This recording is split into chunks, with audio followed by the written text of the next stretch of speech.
Hello all, welcome back to my channel Telangana రుచులు. మా ఈరోజు ఏంటి స్పెషల్? పన్నీర్ బుర్జీ అండి. సో ఇదిగోండి పన్నీర్, ఆనియన్, కరివేపాకు, పచ్చిమిర్చి, అల్లం వెల్లిగడ్డ పేస్ట్, అండ్ ఇప్పుడు ఆయిల్.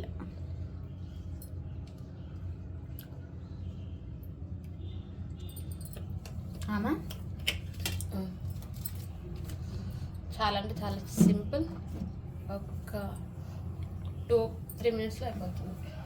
ఓకే ఇదిగోండి కొంచెం జీలకర్ర, ఓకే పచ్చిమిర్చి, ఆనియన్ వేసుకోవాలండి ఇందులోనే, అండ్ కరివేపాకు. ఆమా ఇదిగోండి వేగాలి. ఒక్క నిమిషం. ఎంత కుక్ అయిపోతుందంటే అంత కుక్. అది వేగిందంటే ఇది వేయడమే పన్నీర్. అంతే. బాగుంటుందండి రెసిపీ అయితే, కర్రీ చాలా బాగుంటుంది. ఇదిగోండి ఆనియన్ అయితే వేగింది కదా, కొంచెం అల్లం వెల్లిగడ్డ పేస్ట్. ఫోన్ తీసుకుని అందులో పెడతావే. ఎస్.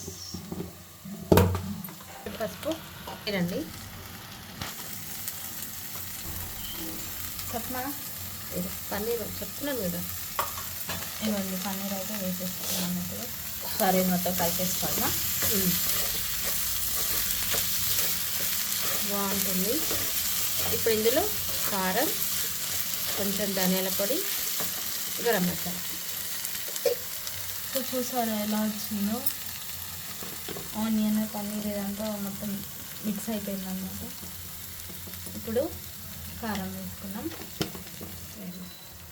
కొంచెం ధనియాల పొడి, ఇప్పుడు ఇందులో కొంచెం గరం మసాలా. గరం మసాలా. గరం మసాలా ఓకే. సో ఇదండి ఇలా కలుపుకోవాలి.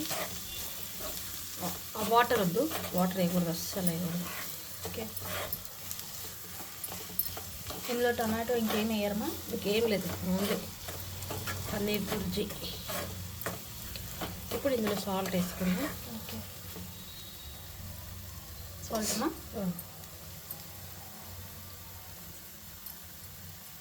సాల్ట్ అయితే వేసుకోవాలండి. ఇదండి పన్నీర్ బుర్జీ అయితే అయిపోయింది. కరెక్ట్ 3 మినిట్స్ పట్టింది అయిపోవడానికి. 3 మినిట్స్లో పన్నీర్ బుర్జీ అయితే అయిపోయింది.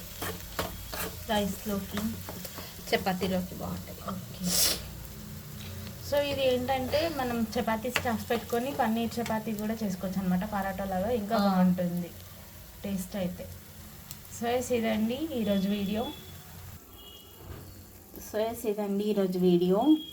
మీకు కనుక మా వీడియో నచ్చితే లైక్ చేయండి, షేర్ చేయండి, సబ్స్క్రైబ్ చేయండి. Thank you for watching my video.